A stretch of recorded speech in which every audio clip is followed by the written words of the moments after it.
Hello all ఫైనల్గా మేము ఎక్కడికి వచ్చినామంటే భద్రాచలం. నేనేమనుకున్నా అంటే భద్రాచలం వచ్చినాక మంచిగా వీడియోస్ తీసుకోవచ్చు అనుకున్నా, కానీ టెంపుల్ లోపలికి అయితే ఫోన్ అలౌ లేదు, బయటనే పెట్టేసినాం.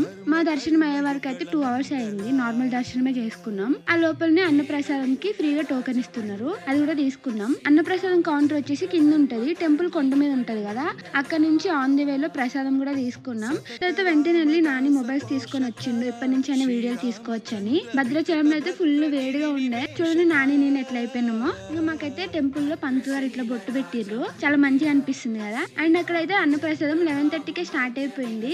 మనకు నార్మల్ గా 1 o'clock వరకు ఆకలి అవ్వదు, కానీ ఆ రోజు 11:30కి ముందే ఆకలి అయింది మాకైతే. భద్రాచలం టెంపుల్ చాలా ఫేమస్ కదా, కానీ గవర్నమెంట్ కొంచెం ఇంట్రెస్ట్ చూపించి కొంచెం డెవలప్ చేస్తే ఇంకా బాగుంటది అనిపించింది. దీని తర్వాత మేమైతే పర్ణశాలకి వెళ్ళబోతున్నాం. ఈ అన్నప్రసాదం దగ్గర కౌంటర్ ఉండే, మనం కూడా డొనేట్ చేయొచ్చంట. అయితే నేను బర్త్డే అని చెప్పి 1000 నూట 16 చదివిపించిన. Okay, do subscribe.